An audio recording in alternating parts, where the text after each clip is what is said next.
Good morning guys, আবার একটা নতুন মিনি ব্লগ নিয়ে চলে এলাম পার্ট 3-এর। তো দেখো আমরা সকালবেলায় কাজে যাচ্ছি, তো কত কুয়াশা পড়েছে, এত কুয়াশা কি বলবো। সকালবেলায় কাজে যাচ্ছি, তো চলো কাজের কাছে গিয়ে কথা হচ্ছে তোমাদের সাথে। এত কুয়াশা কি বলবো, রাস্তা দিয়ে যাচ্ছি তো প্রচুর ঠান্ডা লাগছে। তো আমার সাথে যাচ্ছে, আমি যার সাথে কাজ করি ওটা হচ্ছে মামা। তো মামা এখনো আসেনি, তো আমি এখন যাচ্ছি, দুজন মিলে আমরা কাজ করতে।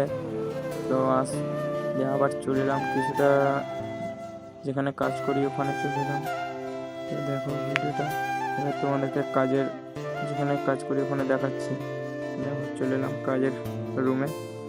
তো রুমটা দেখতেই পাচ্ছ, কিছুটা পেছনটা দেখলেই আমার ফাঁকা আছে, আর সামনেগুলো এগুলো হয়ে গেছে অলরেডি। আর আমি টাইসে এখন আঠা মারছি, যেগুলো তো ফাঁক হয়ে আছে আঠা মারছি। তো ওগুলোতে তোমার আঠা মারা হয়ে গেছে, যে দেখছি এই সাইডটা কাজ কমপ্লিট হয়ে গেছে। তো কেমন লাগছে অবশ্যই কমেন্ট করে জানাবে সবাই। ভালো লাগলেও জানাবে, না লাগলেও জানাবে, অবশ্যই জানাবে। তো ভিডিওটা এখানে এটা হয়ে গেছিলো, কিন্তু দেখাতে পারলাম না। তো ব্লগটা এখানেই শেষ করছি। সবাই লাইক কমেন্ট শেয়ার করিও, ফলো করিও, কমেন্ট করিও অবশ্যই।